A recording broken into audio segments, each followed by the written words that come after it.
Good evening.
Good evening.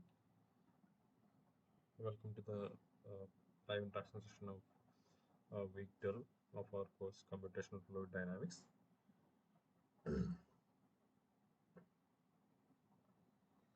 So, in week 12 lectures, the 12th week lectures, mostly it is a brief outline or just an introduction for turbulence flows and turbulence modeling. So, basically, it's a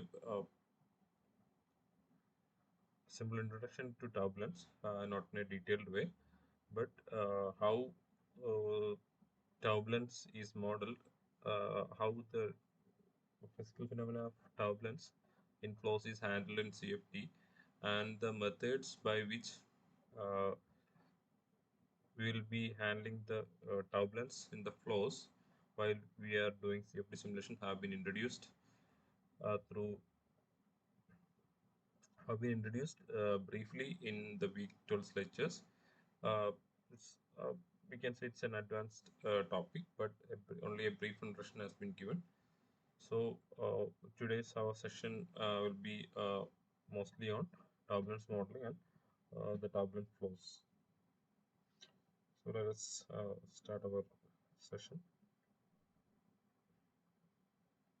Questions. First question.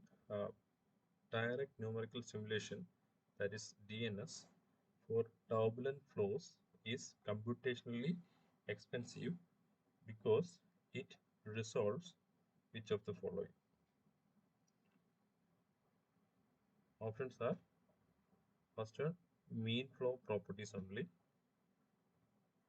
next one, large scale eddies only; option C, all turbulent flow scales; option D, boundary layer effects only.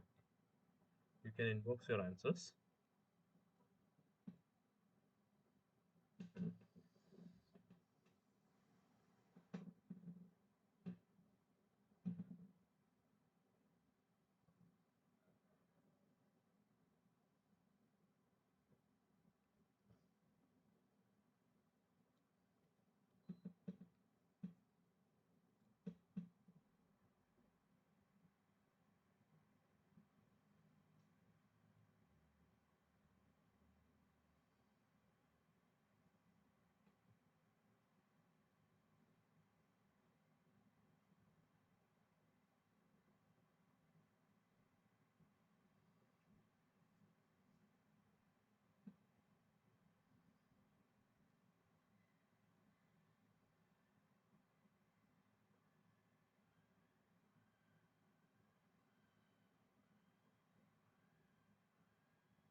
Yes, let's see your options. Option first one is mean flow properties. So what is DNS? Actually, DNS is one of the model for turbulence modeling or CFD simulation. Uh, In turbulence modeling, turbulence is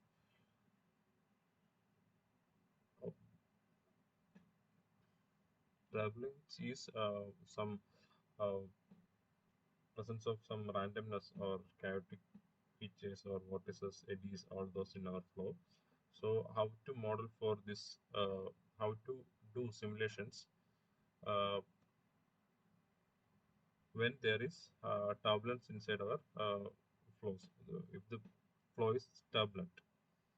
So in one characteristic features of turbulence is it will be having eddies or uh, swirls or rotating elements. So which is called eddies. So uh, these eddies will be having different sizes, large sizes. So that's why it can vary from large scale to micro scales. So uh, the extent of the eddies or the vortices is what called scales. So if we as we said, turbulence is modeled. Modeling means in CFD or in problem, modeling means approximation.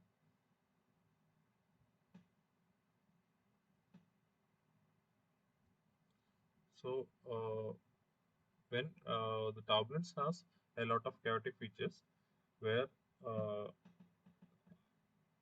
to uh, resolve means to solve, find solution for all the eddies or all the features will be time consuming, also computationally expensive. So we can choose to model, that is to approximate some of our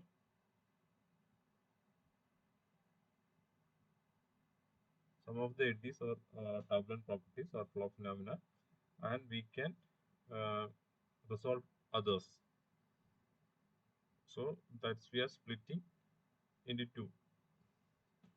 Some of the eddies are approximated, other eddies are resolved. So this those who are approximated is will be that won't be solved. It will be approximated to something. Whereas where we have the eddies or the region where we are interested will be resolved completely. So DNS is a method where we will be resolving for all the times, all the flow scales. That is, we won't be leaving, we won't be modeling the larger or the smaller eddies. We will be uh, resolving all the flow scales. Then it is called DNS. The name itself gives away because DNS is the name says direct numerical simulations. That is, we are not modeling, we are approaching directly. But the thing is to capture this, turbulence scales of all ranges. Then we will be have to make a very fine mesh. When the size of the eddies is very small, then to capture it, we will be needing very small mesh sizes. So our if we want to capture large as well as the smallest of the turbulent features in the flow, then the mesh has to be uh, much finer. That will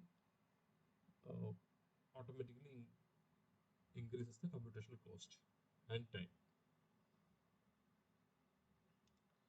Moving on to next question. Next question is, for the solution of turbulent flows in irregular geometries, which of the following grids can be used? So the question is on the type of mesh uh, that can be used for simulating turbulent flows in irregular geometries. First one, Cartesian grids. Second one, structured grids. Third one, unstructured grids. Options are Cartesian and structured grids. Option B, 2 and 3, that is structured and unstructured grids. Option C, all of the above. Option D, only unstructured grids, because this one the type of mesh or grid that can be used to solve turbulent flows in irregular geometries. You can inbox your answers.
Our answer is option B, that is structured and unstructured grids. Actually, the first one, that is Cartesian grid, is a subset of structured grids. And in our option D is kind of trap, where while seeing irregular geometries, we will be directly thinking only unstructured grids, but it's not the case. It can some, or even though irregular geometries, some can be handled with structured grids. It should be actually on a case-to-case basis. We can't just give a blanket statement that all the irregular geometries will be needing unstructured grids. It has to be decided case to case basis. But also we can use a combination. Always we can use a combination of these two, structured as well as unstructured grids. Uh, to remind you of what is structured grids. Structured grids are those grids which can be uh, conformed to some uh, coordinate axis. So if our grid is parallel to the coordinate axis of a coordinate system, then such kind of grids will be mostly known as structured grids. Whereas unstructured grids, also in structured grids, the elements will be having similar shapes all along. It may be varying in dimensions, but the shapes will be similar.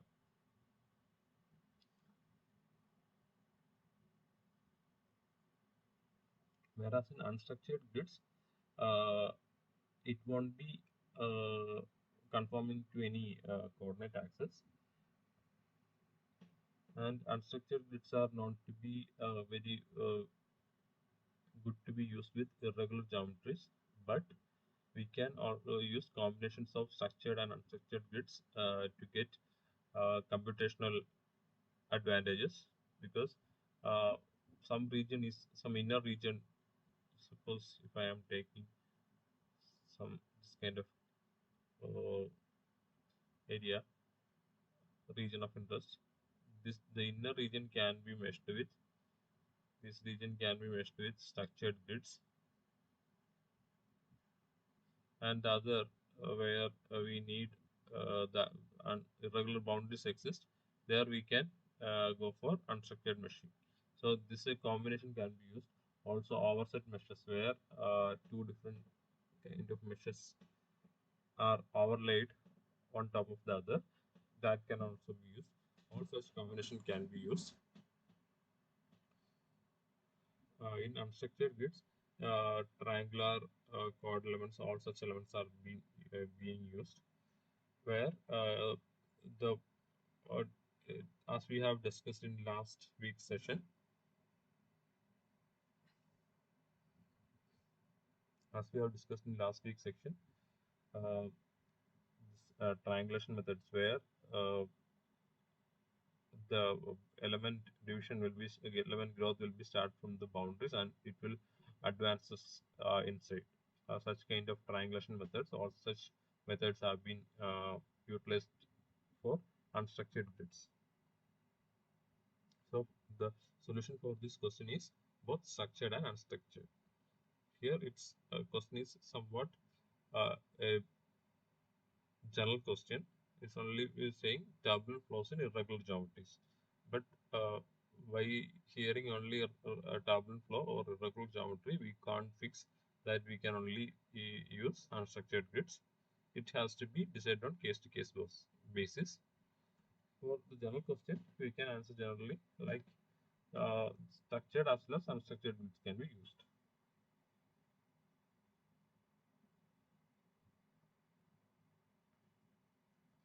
Next question. Third one. Reynolds average Navier-Stokes equation.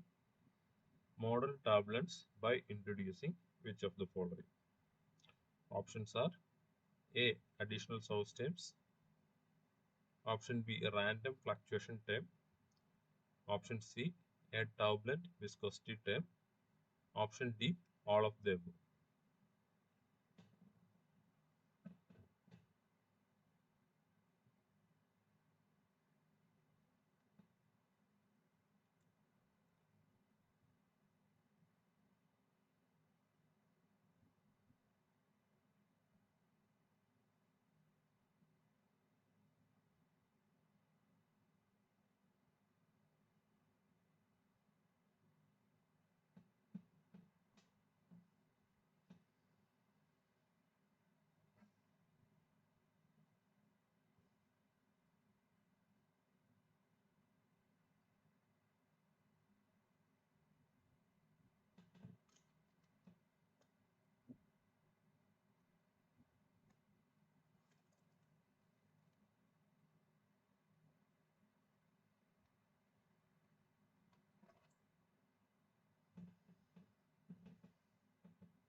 Yes, you are right.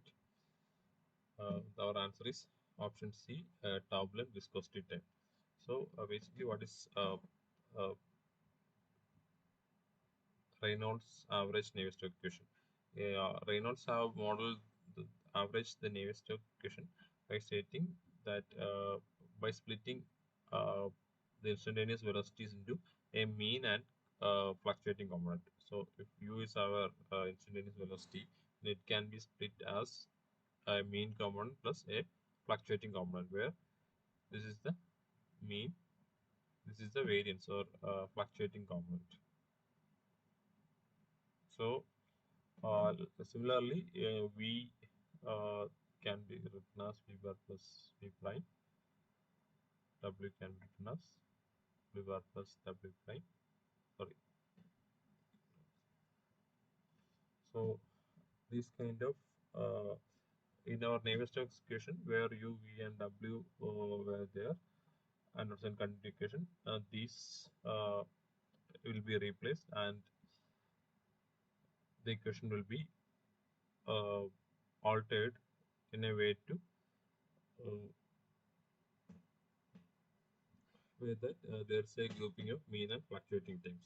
But all the unresolved fluctuations, uh, the, even though we have been, it's a modeling method. So even though we have been modeling it into, we are splitting or we are decomposing it into a mean and fluctuating component. The unresolved fluctuations will be there in the flow.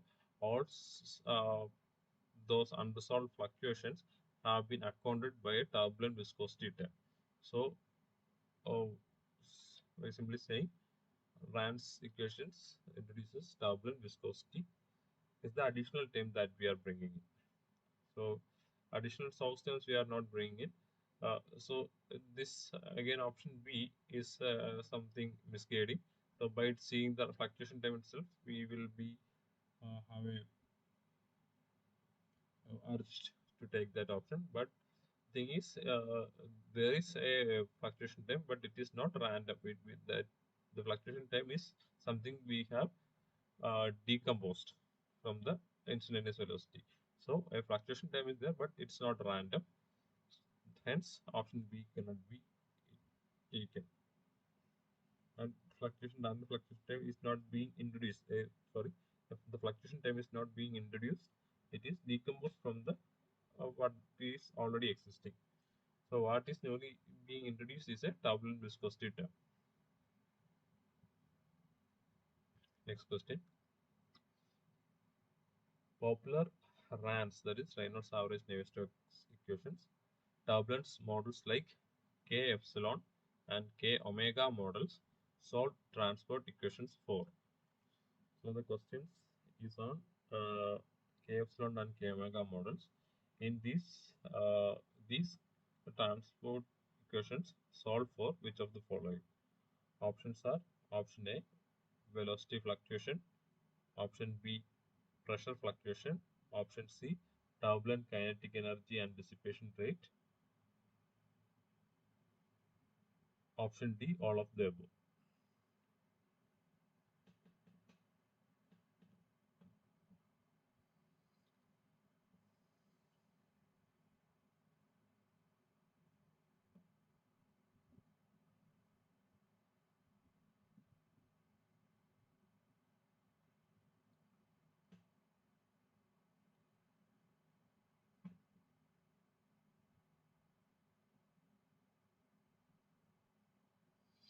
No, it's not option D. It's not all of the above.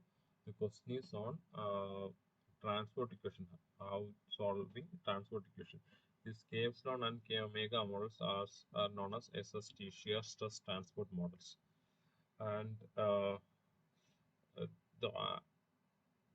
answer is option C, turbulent kinetic energy and dissipation rate, where K is the turbulent kinetic energy, epsilon is the uh, dissipation energy, and omega is the dissipation rate. So these are the when to choose K epsilon and K omega. These are two different models of SST, that is shear stress transport equations. So the choice between K omega and K epsilon is done uh, according to the flow or physical phenomena in that we are going to model. So if it is having higher viscous effects, or it is in external flow or internal flow, or all such matters will be accounted for choosing between K epsilon or K omega for a particular problem.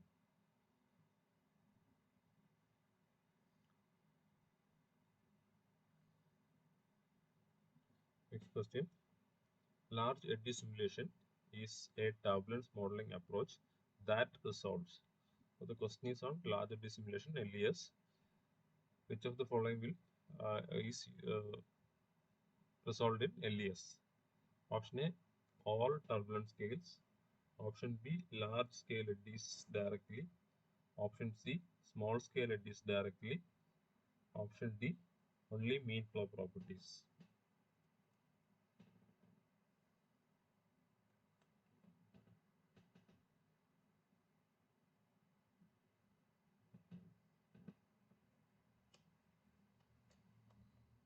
You can inbox your answers.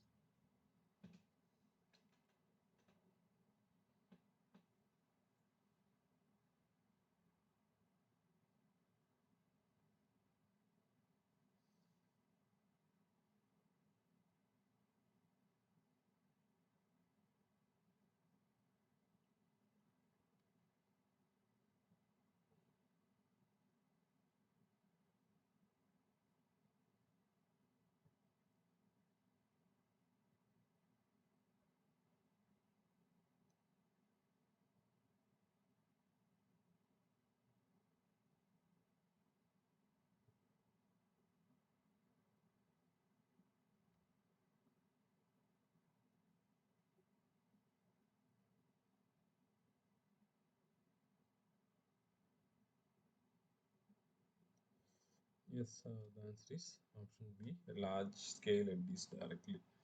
So, as we have discussed,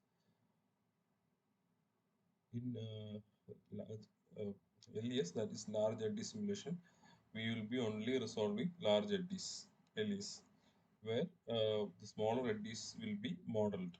So, the actual computational expense will be to resolve a large eddies and small eddies, which is beyond some thresholds or beyond some set limits.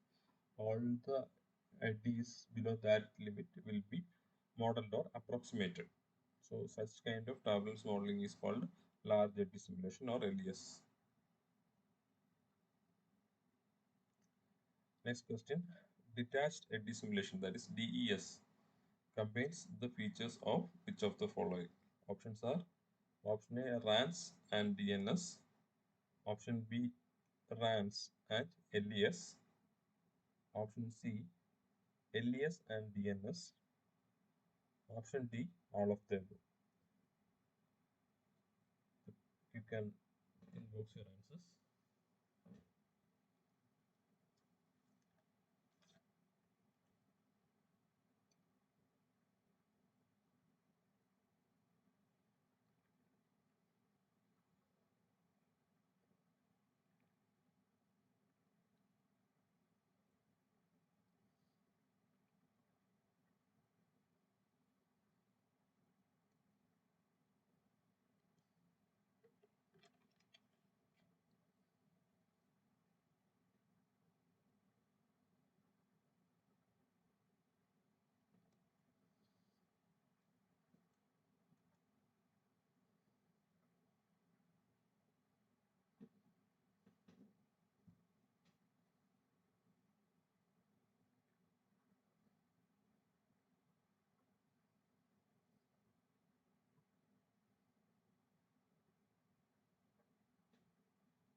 Yes, you are right. Option B, that is RANS and LES.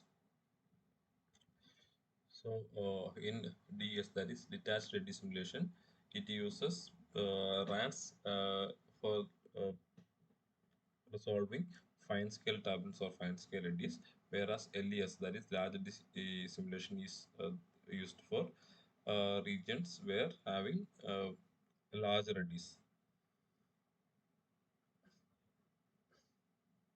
So by this approach, we can have a balance between computational cost and accuracy.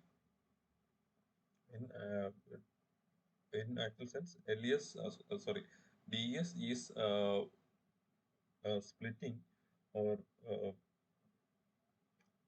segregating between large eddies and small eddies, and uh, the larger eddies will be simulated effectively with LES, and smaller eddies, which will be mostly near walls areas and all, will be resolved using RANs. Next question. Turbulent flows are characterized by. The question is on the nature of turbulent flows. Options are option A, smooth, predictable velocity profile. Option B, random fluctuations in velocity. Option C, domination of viscous forces. Option D, negligible effect of boundary conditions. It's a simple question. You can inbox your answers.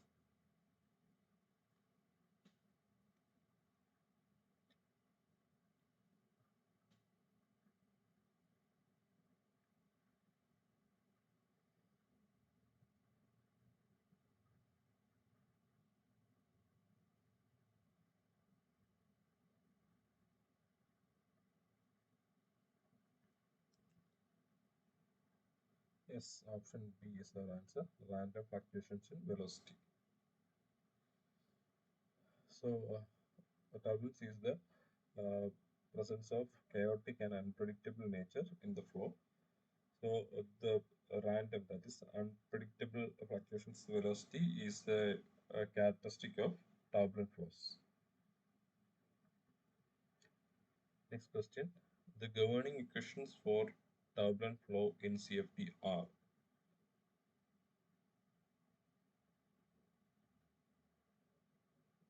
Options are A. Continuity equation only. Option B. Continuity and momentum equation. Option C. Continuity, momentum and energy equations. Option D. None of the above. You can inbox your answers.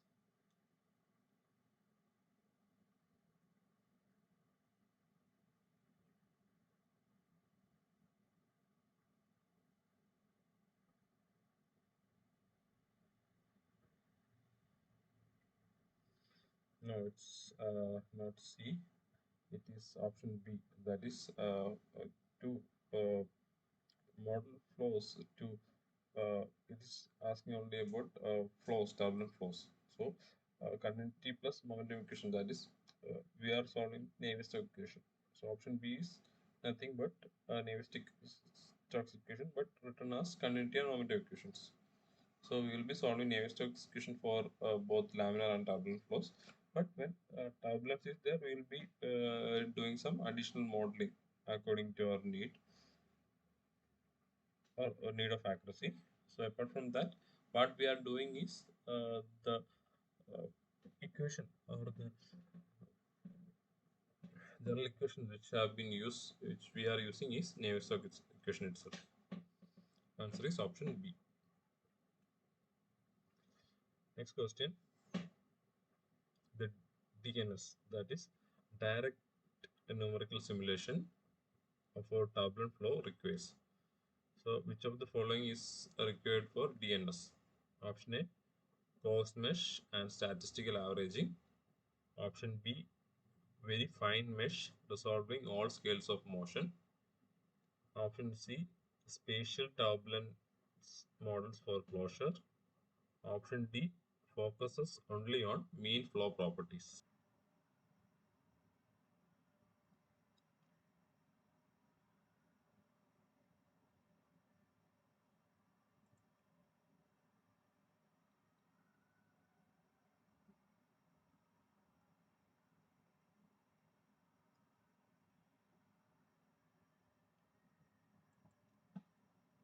Yes, you are right.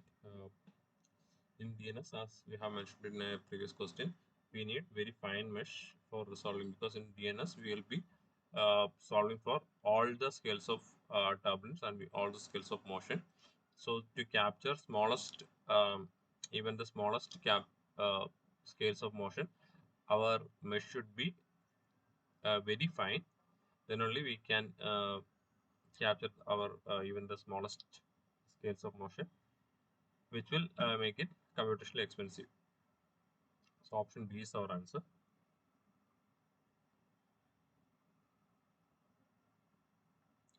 Next question.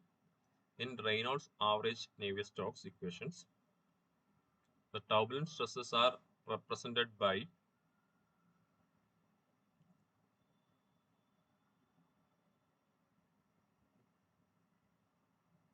option A, direct calculation. Option B, additional transport equations. Option C, inclusion of a turbulence intensity term. Option D, ignoring their contribution. Questions on RINS. So same question that we have discussed before.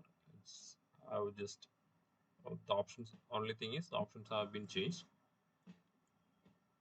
So the question is not how turbulence stresses are represented in Nernst equations.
Yes, option C. That's inclusion of a turbulence intensity term. The same thing.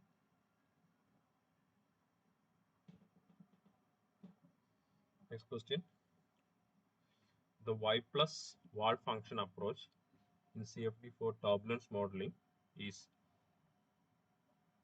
option A, requires a very fine mesh near walls. Option B, avoids resolving the viscous sublayer explicitly. Option C, directly calculates all turbulent stresses. D, not applicable to turbulent flows. So the question is on Y plus value or Y plus wall function approach in CFD.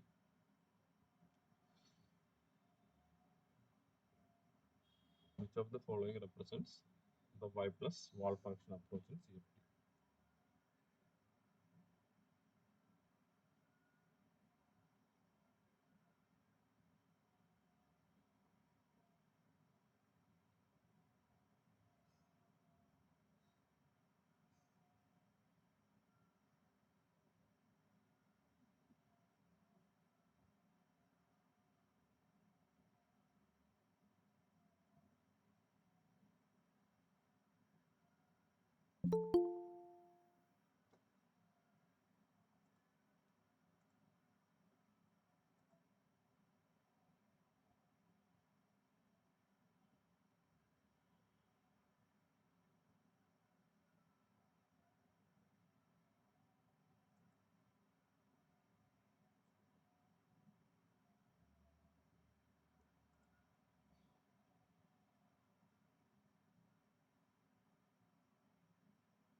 Our answer is option B.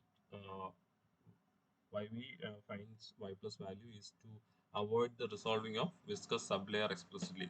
That is to uh, whether we need to uh, mesh, uh, refine our mesh near walls thoroughly or not. And that is what we are deciding with our Y plus value.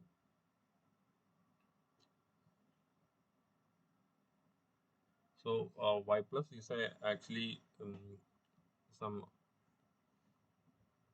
the perpendicular distance Y, how much it is away from our it is based on where is our region of interest lies. If it is away from our boundaries, then we don't have to model for the viscous sublayer. So for turbulent flows, there is one viscous sublayer present in the near region of the wall. To capture that viscous sublayer, we have to provide very fine mesh near surfaces or walls. So that is what we are finding, whether we should provide that much refinement or not. That's what we are calculating with Y plus value. Y plus formula for is a non-dimensional number. Y plus is sorry, u tau y by mu, where u tau is the friction velocity. This is the friction velocity that is calculated by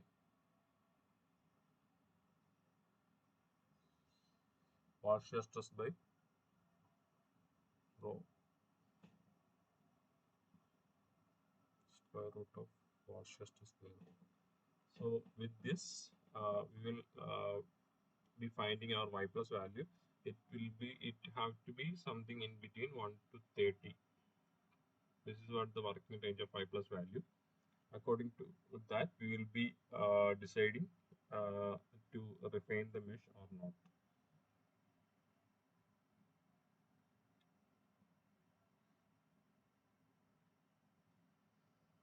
Next question. When selecting a turbulence model for CFD simulation, a crucial factor is to consider is options are option A, computational cost only, option B, flow complexity and desired accuracy, option C, software limitations only, option D, user experience and ease of use.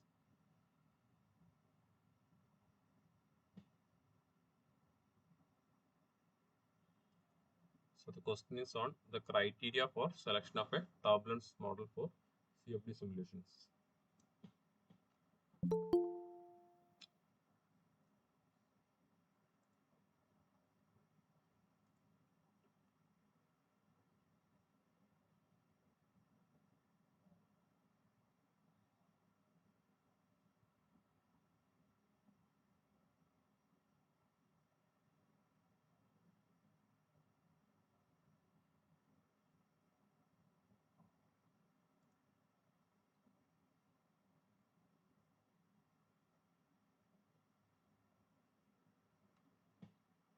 Simple question, you can inbox your answers.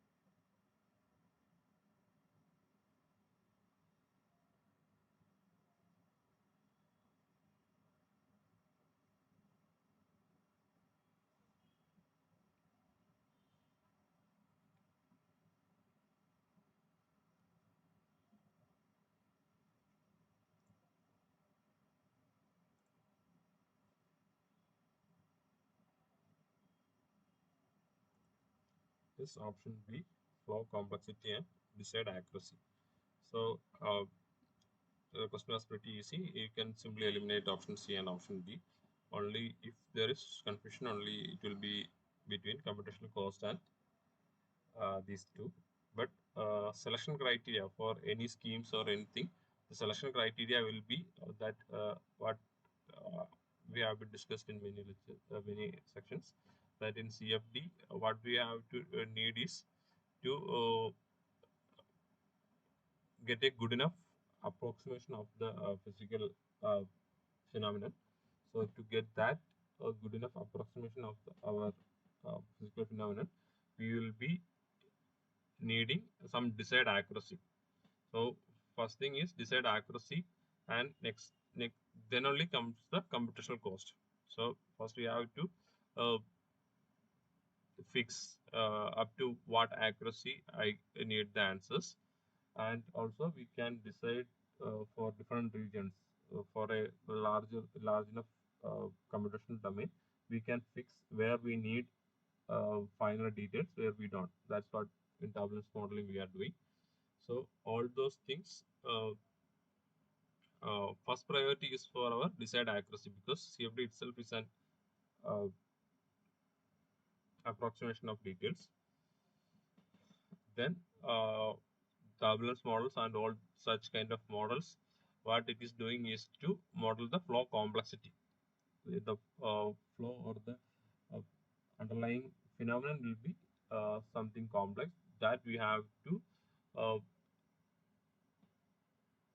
uh, in, we have to represent that through some set of equations, governing equations. So computational cost comes later only. First is for accuracy and representation of the physical phenomena.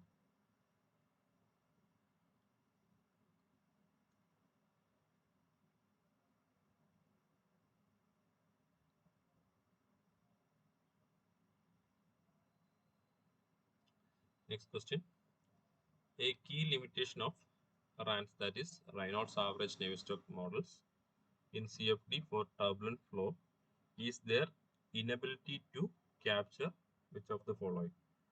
Options are unsteady flow features, option B viscous effects accurately, option C boundary layer details, option D anisotropy of turbulence. So the question is about the limitation in the Reynolds average Navier-Stokes equation. Reynolds, which of the following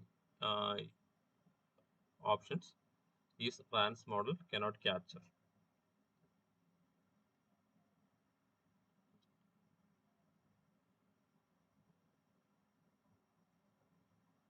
You can inbox your answers.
Answer is option D, anisotropy of turbulence. So the one basic assumption in a RANS model is that for a fluctuating velocity component, we will be considering some mean velocity and the fluctuations as fluctuating velocity. So u at any point, any instant is u bar plus u prime, whereas one is a mean component and another is a fluctuating component. But uh, the thing is, it is the concept of mean itself is uh, depending on isotropic turbulence. That is, the turbulence is kind of somewhat similar inside the flow domain in our region of interest. So we have in turbulence RNS, it is assuming that the turbulence is somewhat evenly distributed over the uh, region of our interest.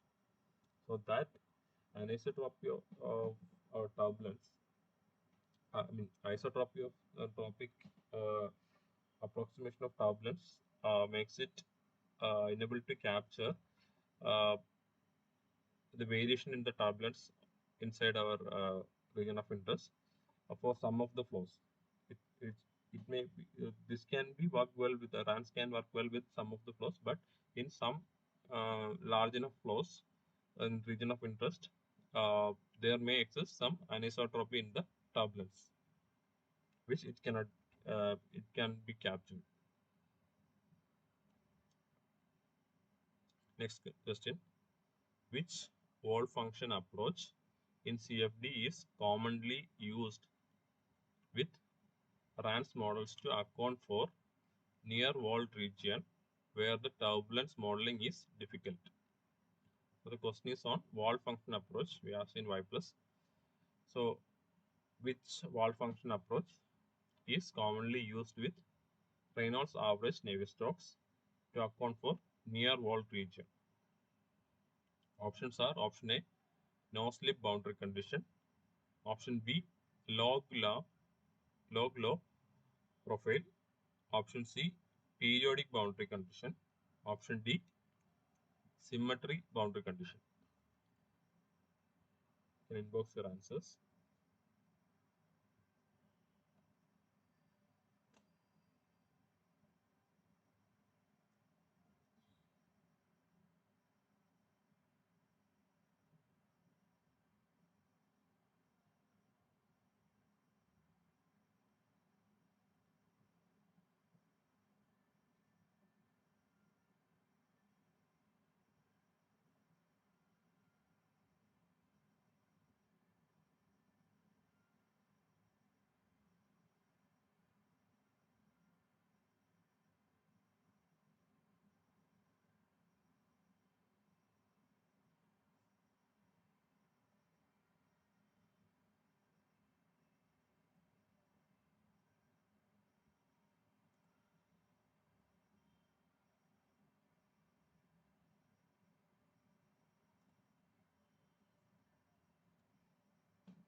Option B, that is log law profile. That is the wall function approach used with RNS models.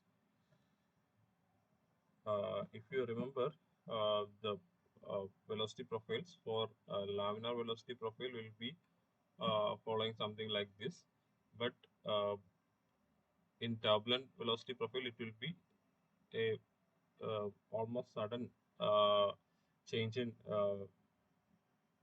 profile, m- make it more straighter, more vertical as we for a shorter distance. So this is almost is what represents some logarithmic increase for our turbulent scales. So which makes the use of log law for our change in velocity or velocity increments from the as we move from boundaries to uh, free shear flows. So the answer is option B, log law profile. Next question. In the context of y plus for a wall bounded turbulent flow in CFD, a value closer to 1 indicates which of the following. I have already discussed that mostly it is desirable to have 1 to 30.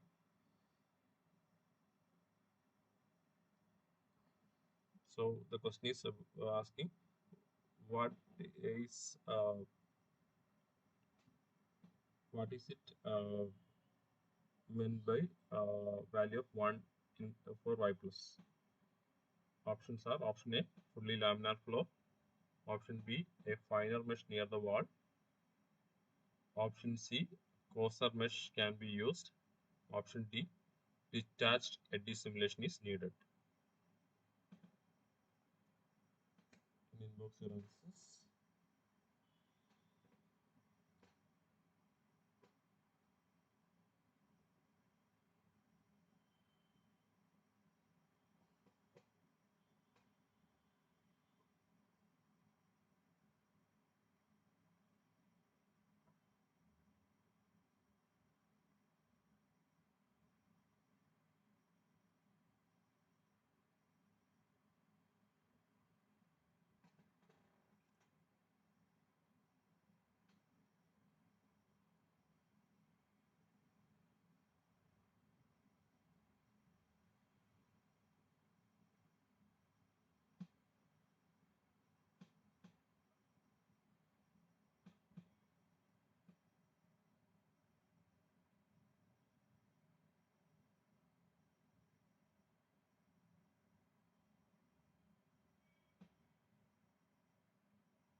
Yes, the answer is a finer mesh near the wall is required.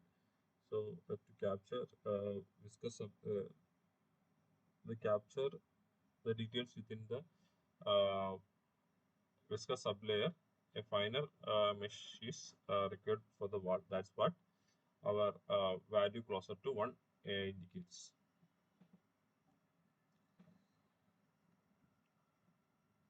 Next question. Which of these is the characteristic feature of turbulent flows? Chaotic fluid motion, 2. High diffusivity, 3. High frequency fluctuations. Options are 1 only, option B 1 and 2, option C 1 and 3, option D all of them. So the question is about the characteristic features of turbulent flows.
Yes, all the three, that is chaotic fluid motion, high diffusivity, and high frequency, are the chaotic, characteristic features of turbulent flows.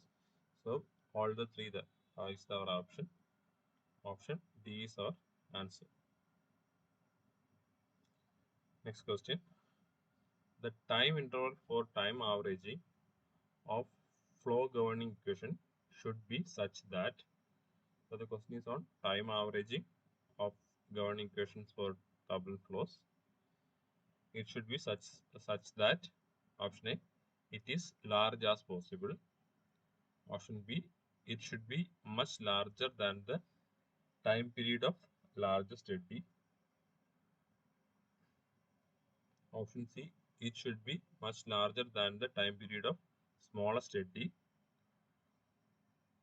Option D, it should be much smaller than the time period of smallest eddy.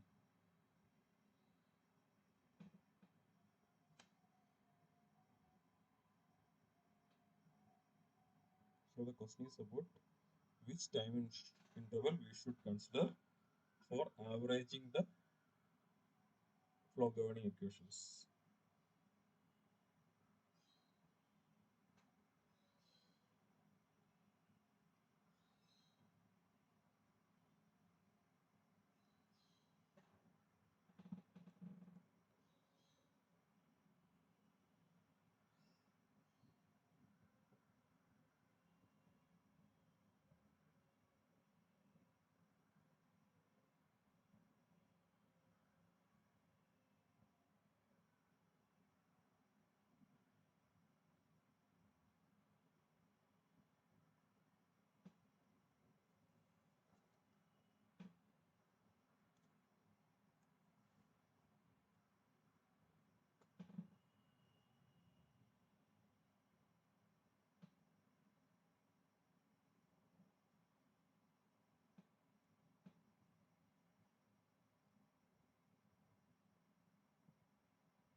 Yes, option B, it should be much larger than the time period of the largest eddy. So time period of the eddy meaning the time interval uh, in which the characteristics of eddy will repeat itself. So we have to consider the time period of the largest eddy for averaging. If not, only some portion of the uh, features of our eddy will be uh, considered for time averaging. So it will give an incomplete picture of the flow. So we have to consider the largest time period of largest eddy. So when there is a large disparity between the time period of largest eddy and very small eddy, uh, then there is what we need some DES kind of detached eddy simulation kind of things, where we have to model it with separate things, LES for larger eddies and RANs for smaller eddies. Such things are needed when there is a large disparity between the time periods of largest eddies and smallest eddies. Next question. Next question is on mixing length. The mixing length varies with which of the following? 1. Fluid viscosity. 2. Reynolds number. 3. Normal distance from the wall. Options are of 1. Fluid viscosity only. B. Reynolds number only. C. Normal distance from the wall only. D. Reynolds number and normal distance. You can inbox your answers.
option is option C, that is normal distance.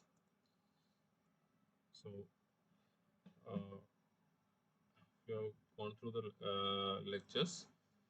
Mixing length theory, that is Prandtl's mixing length theory, talks about the normal distance from our wall. So uh, we have wall, near wall regions will be having viscous effects. So how the free stream velocity and the viscous effects interact with each other is mainly depending on the normal distance from the wall. That is why our answer is normal distance from the wall, option C. Next question. When solving steady developing turbulent flow between two infinitely wide parallel plates using K epsilon turbulence models, the number of differential equations we need to solve is. So the question is on solving uh, uh, using K epsilon turbulence model.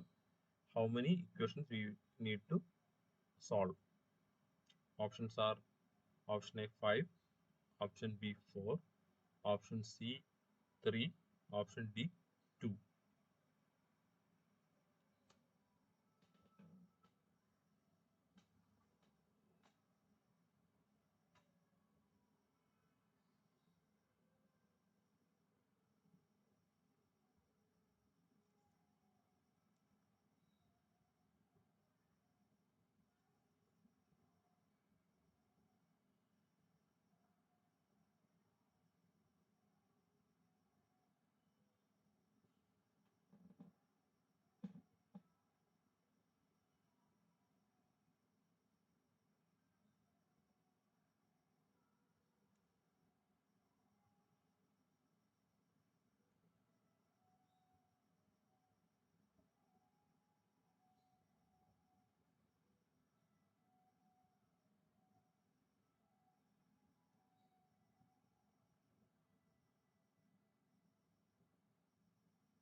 Now we will be needing 5 equations apart from momentum equations. SST model will be having 2 equations, so the total number of differential equations will be 5. Our answer is option A, 5. We will be, when we are bringing turbulence models, two transport equations, two shear stress transport equations will be come to picture. So it making the total number of uh, equations for solving. So the question is about solving the flow, entire flow. Uh, so we have to account for velocities and I mean momentum and shear stress transport. Both the two sides we have to model. We have to resolve. Then the total number of differential equations will be 5. Next question. For a flow to be turbulent, which of the following is necessary? 1. High velocity. 2. High viscosity. 3. High Reynolds number. Options are high velocity only. Option B, high viscosity only. Option 3, high Reynolds number only. Option D, all of the above.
is option C, that is high Reynolds number only. So from the basics of the fluid mechanics itself, we can uh, understand Reynolds number is a factor which is the criteria we use to discriminate between laminar and turbulent flows. So a high Reynolds number is the characteristic of a turbulent flow. So the only thing we need is the presence of high Reynolds number in the flow. The answer is option C, that is high Reynolds number. Next question. Prandtl's mixing length theory in CFD aims to model the effect of options are viscous dissipation, option B turbulent momentum transfer, option C pressure fluctuations, option D thermal conductivity variations. So which of the following is that Prandtl mixing length theory aims to model?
Yes, her answer is option B, turbulent momentum transfer. So, as I have already explained, the distance up to which the turbulent momentum is getting transferred is the mixing length. How much is the eddies? How much is the length where the turbulence can dig in? So the turbulence and the distance up to which, or the perpendicular distance up to which the turbulent eddies can transfer its momentum, or the mixing can happen. The mixing is literally momentum transfer. So what is the extent of momentum transfer? This is what our mixing length theory trying to model. Next question. A key limitation of Prandtl's mixing length model is its inability to capture which of the following? Options are laminar versus turbulent flow behavior. Option B, anisotropy of turbulence. Option C, compressible flow effect. Option D, influence of wall roughness to some extent.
Can inbox your answers.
Our answer is option B, that is anisotropy of tablets.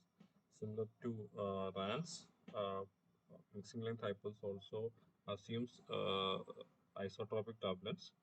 So, because uh, it is mostly considered in the vertical direction from the word. The mixing length is considered from vertical direction. So, in uh, it, our turbulence may not be so this is the word and the vertical distance. Our turbulence here may not be equal to turbulence here. So uh, that anisotropy in turbulence in some of the flows, it is neglecting. It is assuming the turbulence to be isotropic when it is only depending on it is only considering the mixing length, that is the vertical length up to which momentum transfer is happening, and assumes it to be uniform or it to be isotropic for the entire region. So similar to Reynolds average Navier-Stokes, uh, Prandtl's mixing length theory also fails to address the anisotropy in the turbulence. Next question. The Prandtl's mixing length model is most applicable for which of the following? Options are option A, highly swirling flows. Option B, simple shear flows like boundary layers. Option C, flows with uh, flows with, flows with strong separation. Option D, flows with complex geometries.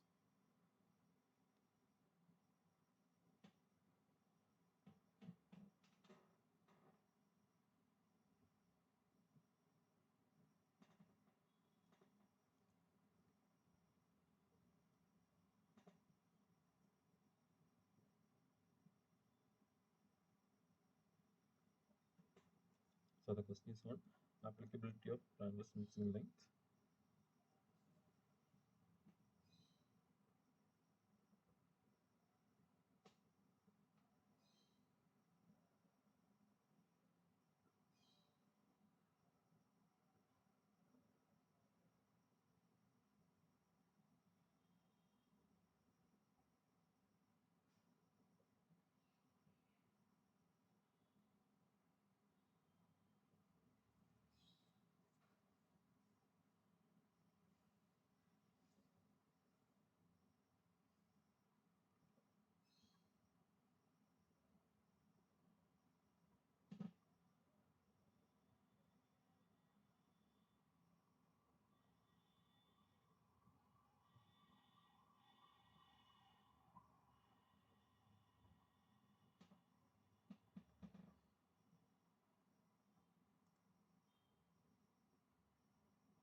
Yes, the answer is option B. Simple shear flows like boundary layer flows. So, as we have already discussed, it is defining, it is assuming isotropic behavior and also smooth transition or the transition turbulence momentum transfer to smooth. So, such assumptions are well suited for boundary layer flows. So, mixing Prandtl's mixing length model is well suited for boundary layers. Uh, can we have a 5-minute break? The session will resume at 8:30. Fine, small break, 5-minute break.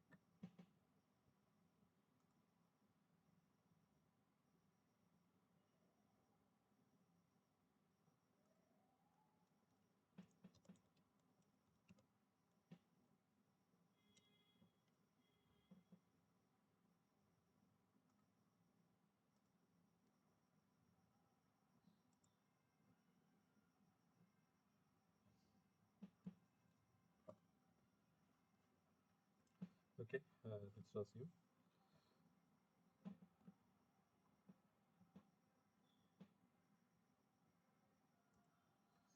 Next question is compared to DNS.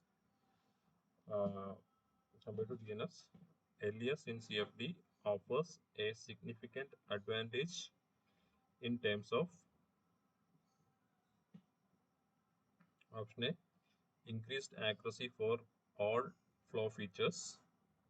Option B, reduced computational cost. Option C, ability to handle complex geometries easily. Option D, no need for additional turbulence models.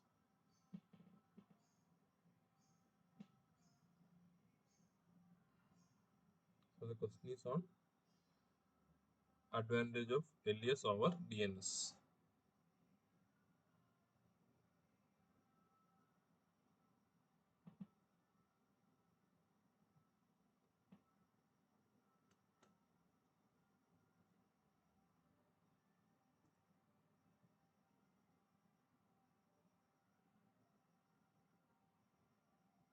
Yes, answer is option B, that is reduced computational cost.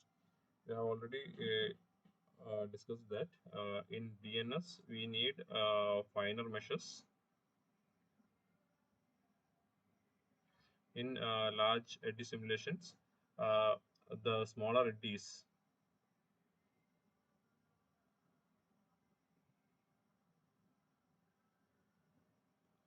model, that is approximated. So we don't need that much finer mesh for LES, which make it less computational intensive.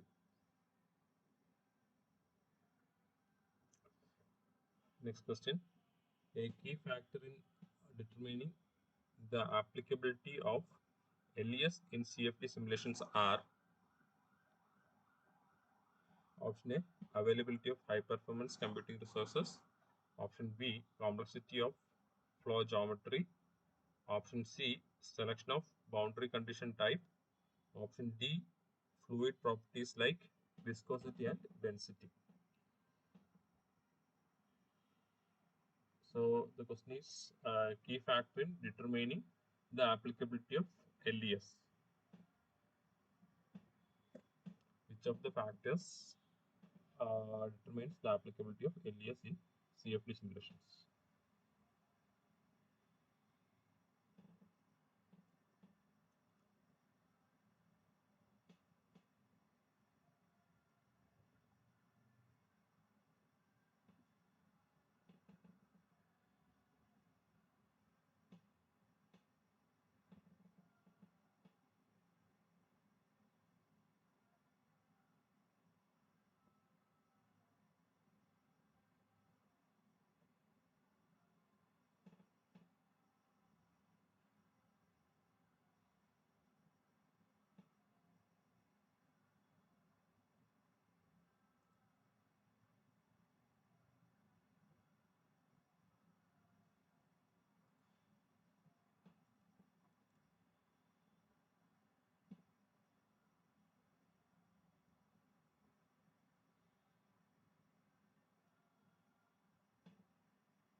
No, actually, our option B, that is complexity of flow geometry, our flow domain. Uh, as the complex, as the more complex our flow domain or geometry gets, uh, it will be the LES become more computationally expensive. So for simpler flow domains, LES will be comparatively computationally less expensive. But as the complexity, like we have some finer areas or something, there the LES, the large D modeling itself, I mean, the disparity between the smallest and largest eddies will be reducing, and which will make uh, its effect, the effect of large eddy simulation will get reduced, and it gets more computationally expensive. Whereas the viscosity or flow velocity doesn't affect much on the selection. I mean, not as a selection criteria. Next question. When using larger simulation in CFD, the appropriate size of the computational grid is determined by.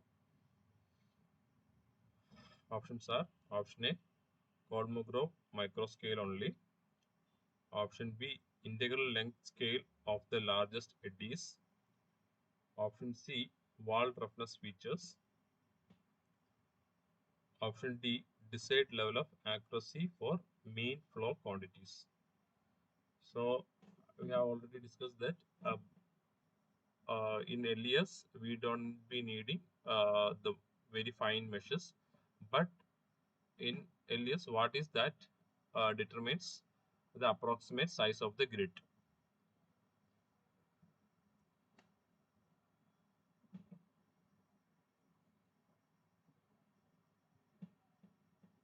You can inbox your answers.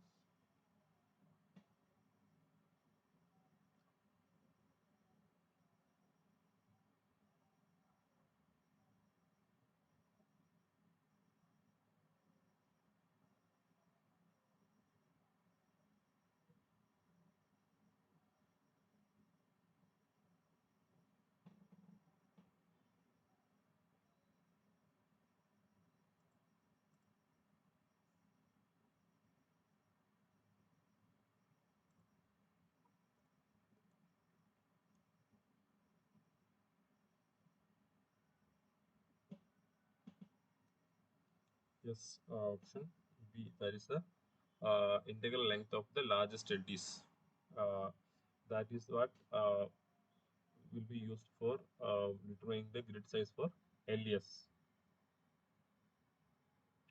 Whereas the Kolmogorov microscale is uh, for small eddies. Wall roughness features is for the level of refinement uh, required near wall uh, conditions. Next question. In CFD simulations using Prandtl mixing length model, a common approach for determining the mixing length distribution is which of the following? Option A, solving an additional transport equation. Option B, using empirical correlations based on flow geometry. Option C, specifying a constant value throughout the domain. Option D, directly relating it to the turbulent kinetic energy. So the question is on how the mixing length distribution is approximated while using Prandtl mixing length model.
Yes, option B, that is using empirical correlations based on flow geometry.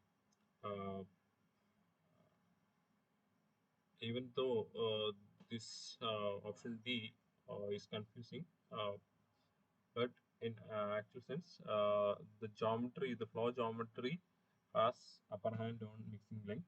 So whether if it is for a flat plate or wing structure, external flow, internal flow, is it inside a duct or circular section or something like that. So all such shapes, in all such shapes, the mixing length will be vary according to the flow geometry, shape of the flow geometry. So option B, that is using empirical correlations based on flow geometry. That is what determines uh, mixing length.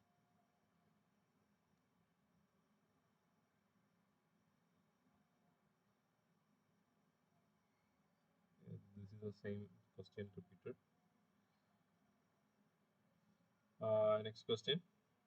Compared to a more advanced turbulence models like RANS, the Prandtl mixing length model is, options are, more computationally expensive, B, less accurate but simpler to implement, C, better suited for capturing unsteady phenomena, D, only applicable for incompressible flows. So the question is on comparison of uh, Prandtl mixing length model over Reynolds average Navier-Stokes. Which one is the advantage of Prandtl mixing length?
Yes, option B, that is Prandtl's mixing length will be less accurate, but it is much simpler to implement compared to Reynolds average Navier-Stokes execution.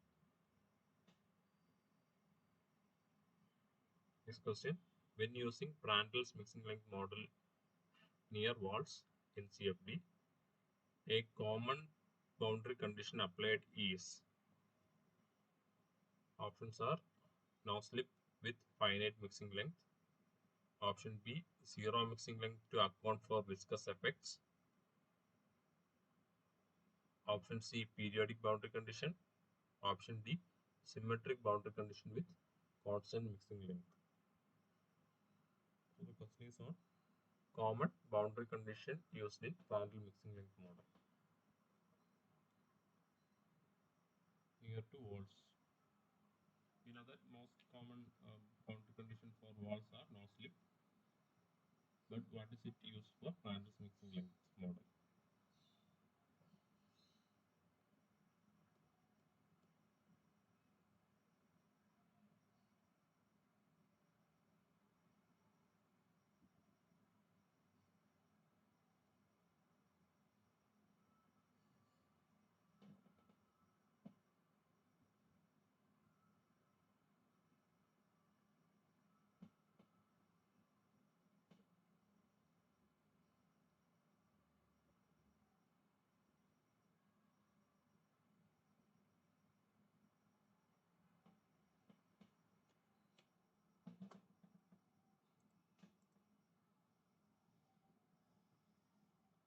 Yes, the answer is option B. Uh, Zero mixing length near the walls to account for the viscous effects. So the mixing length uh, is typically set to 0 due to account for the for to model the no slip condition in Lorentz mixing length theory, mixing length model. Next question. The Prandtl mixing length model can be used in conjunction with which of the other concepts for modeling a scalar transport like heat transfer? So, uh, which of the following should be used with Prandtl mixing length uh, to model heat transfer? Options are direct numerical simulations, that is DNS. Option B, uh, Reynolds averaged Navier-Stokes. Option C, LES. Option D, detached eddy simulation, blending functions.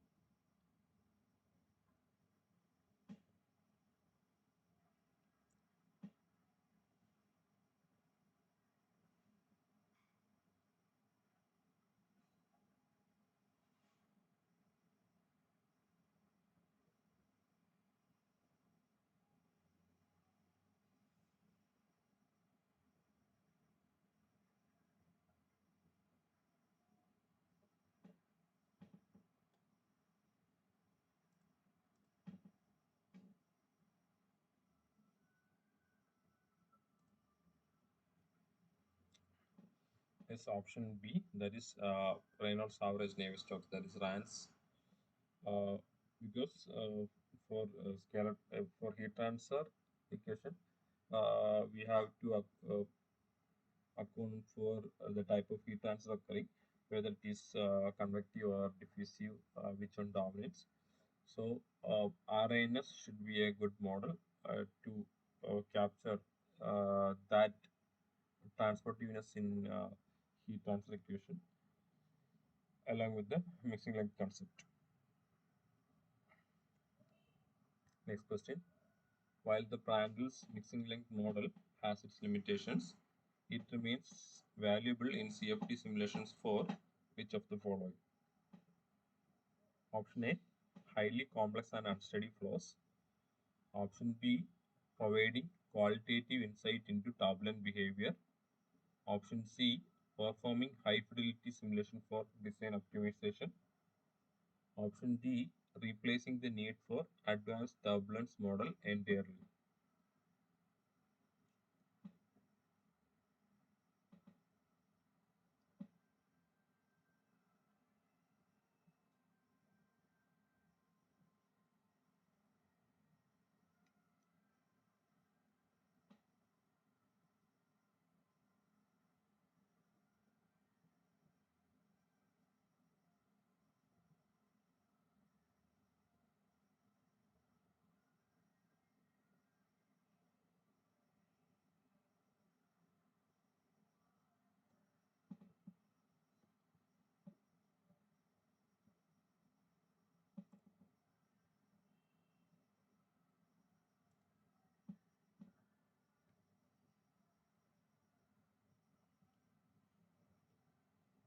Option B, that is to understand the turbulent behavior, we can use Prandtl's mixing length theory.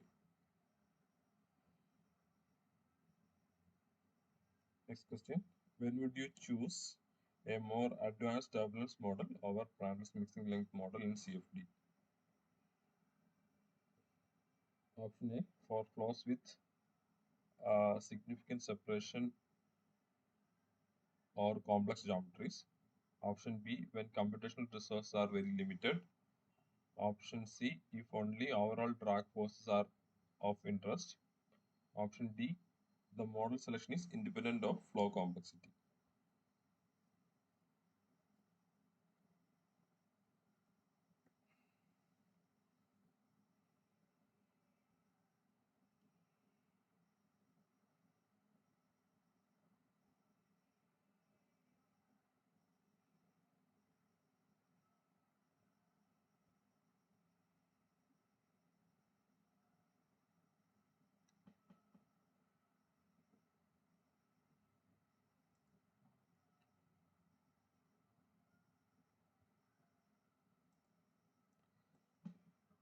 is option A, that is for flows with significant separation and complex geometries.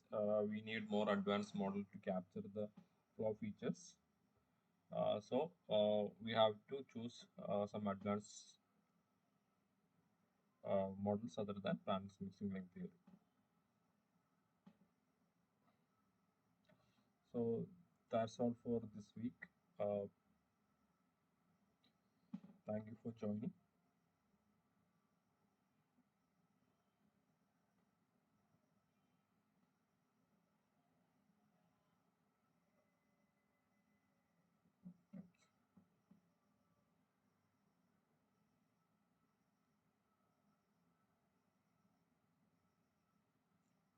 Hope the session was useful.